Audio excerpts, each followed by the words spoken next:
Assalamualaikum warahmatullahi wabarakatuh. Ketemu lagi dengan Ibu Dian Chandra Fatihah di sini. Kali ini kita akan membahas materi KSK Modul 1 untuk bab 2. Apa sih yang akan kita pelajari? Yaitu tentang prosedur K3. Apa itu K3? Mungkin di antara kita semua sudah tidak asing ya mendengar istilah K3. Jadi K3 itu adalah keselamatan dan kesehatan kerja. Kok kita harus mempelajari K3, Bu? Ya, karena kita sering kali melihat ataupun mendengar berita bahwa ada kalanya sebuah perusahaan itu mengalami kejadian yang tidak biasanya. Misalnya ada sebagian karyawannya yang keracunan, atau ada gudang yang terbakar, atau ada barang-barang yang hilang karena diambil oleh orang yang tidak bertanggung jawab. Nah, di sini kita akan mempelajari apa itu K3. Oke? Sudah siap? Mari kita simak materi berikut ini.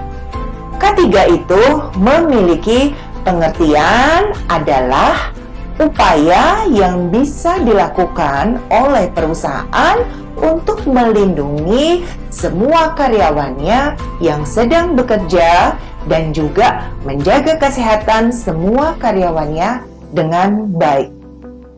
Atau bisa dikatakan bahwa K3 atau keselamatan dan kesehatan kerja itu adalah ilmu yang sangat penting agar kita semua bisa meningkatkan produktivitas kerja karyawan.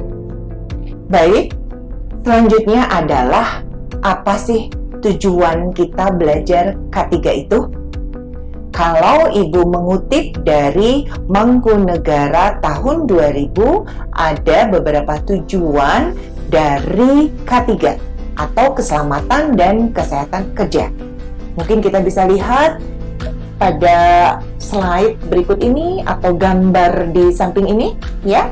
Jadi yang pertama itu adalah supaya semua karyawan atau pegawai mendapatkan jaminan keselamatan dan kesehatan kerja, baik secara fisik, sosial, dan juga psikologis. Yang kedua, kita bisa lihat tujuan dari K3 itu adalah agar setiap perlengkapan dan peralatan kerja bisa digunakan sebaik-baiknya dan seefektif mungkin. Yang ketiga, supaya semua hasil produksi dipelihara keamanannya. Yang keempat, agar adanya jaminan dan pemeliharaan serta peningkatan kesehatan gizi pegawai atau karyawan. Yang kelima, kita bisa lihat agar bisa meningkatkan kegairahan, keserasian kerja, dan juga partisipasi kerja karyawan.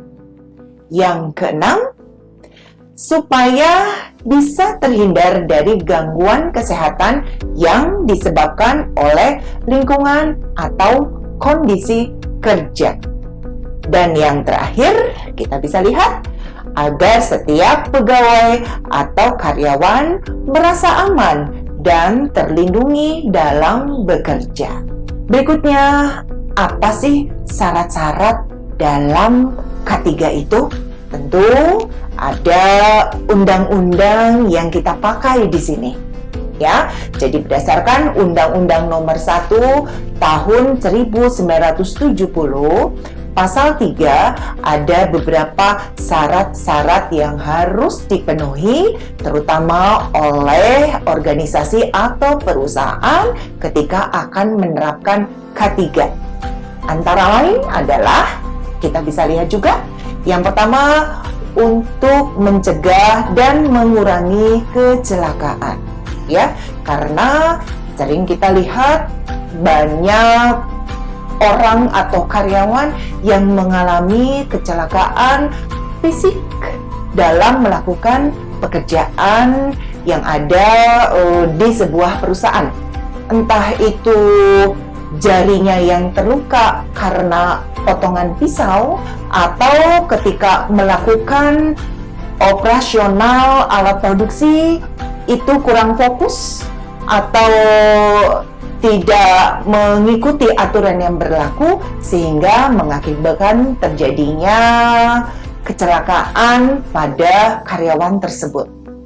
Yang kedua adalah mencegah, mengurangi, dan memadamkan kebakaran. Ini juga sering kali kita lihat berita-berita baik di televisi maupun medsos ya. Ada beberapa perusahaan yang gudangnya mengalami kebakaran karena entah itu diakibatkan adanya konslet dari listrik atau ada human error atau kecerobohan yang dilakukan oleh karyawan. Berikutnya, syarat keselamatan kerja adalah mencegah dan mengurangi bahaya peledakan, lalu memberikan kesempatan atau jalan menyelamatkan diri pada waktu terjadi musibah, lalu memberikan pertolongan pada kecelakaan.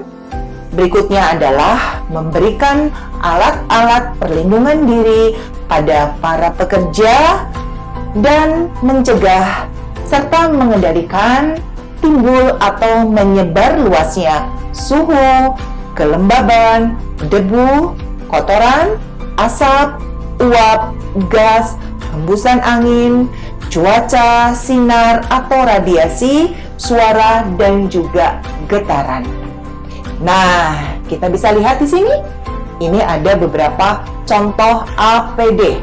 Apa itu APD? Yaitu alat pelindung diri. Nah, kita bisa lihat di sini ada helm, warnanya kuning. Ya, itu bisa kita lihat kalau kita masuk ke dalam sebuah area yang ada pembangunan gedung, ya, atau kantor. Nah, fungsi helm di sini adalah supaya kepala kita itu terlindungi dari jatuhnya alat-alat material, ya, atau apapun, ya. Lalu yang kedua adalah rompi pengaman. Nah, ini bisa terlihat ya, rompi pengamannya itu warnanya kuning, ada list warna orange, ya, dan ada masker di sini. Tentu masker sudah tidak asing buat kita karena sudah 2 tahun lebih kita menggunakan masker, ya. Tujuannya adalah untuk supaya udara yang kita hirup itu tidak terkontaminasi oleh polutan atau oleh racun-racun yang membahayakan. Lalu ada sarung tangan di sini, kita bisa lihat, ya. Sarung tangan itu berguna apabila kita bekerja di sebuah perusahaan yang mana mengharuskan kita ada dalam suhu ruang yang cukup panas, kita akan memegang alat atau mesin produksi yang cukup panas. Nah, tangan kita bisa kita lindungi dengan menggunakan sarung tangan. Lalu di sini ada pelindung telinga. Nah, pelindung telinga ini digunakan ketika ada alat produksi yang mesinnya itu cukup kencang, ya, cukup kencang masuk ke dalam telinga kita sehingga harus kita lindungi. Oke. Apa saja sih langkah-langkah yang harus kita perhatikan ketika kita melakukan penerapan budaya K3? Ada 4 di sini. Kita bisa lihat, yang pertama itu adalah reaktif atau insting natural. Apa itu? Nah, di tahap ini K3 harus tercipta setelah terjadi insiden kecelakaan. Jadi, ketika sudah terjadi kecelakaan, barulah K3 itu diterapkan, disosialisasikan setelah ada kejadian terlebih dahulu. Itu yang pertama. Yang kedua, kita bisa lihat di sini, itu adalah dependent. Apa itu dependent? Dependent pada tahap ini artinya membutuhkan pengawasan khusus. target zero accident masih sulit diwujudkan di sini. Artinya, pada tahap kedua ini, setelah terjadi insiden kecelakaan, barulah penerapan K3 itu mulai diberlakukan. Tetapi karena baru mulai, artinya pengawasan secara ketat itu harus dilakukan secara terus-menerus, sehingga zero accident masih sulit untuk diwujudkan. Yang ketiga adalah independen. Apa itu independen? Terdapat kesadaran diri atas pentingnya K3. Dampaknya, para pekerja akan berhati-hati karena begitu memperhatikan keselamatan diri sendiri. Di sini, tercapainya zero accident ada kesempatan untuk berhasil. Jadi, pada tahap ketiga ini, pekerja sudah mulai peduli akan keselamatan dirinya, sehingga akan bekerja dengan lebih hati-hati dan fokus. Dan yang keempat adalah interdependen. Ini yang paling bagus ya. Jadi pentingnya K3 ini tidak hanya disadari buat dirinya sendiri saja, melainkan para pekerja sudah saling mengingatkan temannya, ya, satu sama lain saling mengingatkan apabila ada yang lalai atau ada yang lupa menggunakan APD dan sebagainya. Dan biasanya pada tahap keempat inilah terwujud zero accident ini. Bagaimana sih cara penerapan budaya K3 dalam perusahaan? Kita bisa lihat di sini ada 4 tahap. Yang pertama adalah pembuatan kebijakan tertulis, yang mana kebijakan tertulis ini berupa penerapan aturan yang harus dipenuhi oleh semua karyawan yang bekerja dalam perusahaan tersebut. Yang kedua, mengkomunikasikan kepada karyawan. Apa yang dikomunikasikan? Tentunya aturan atau kebijakan yang telah dibuat secara bersama-sama.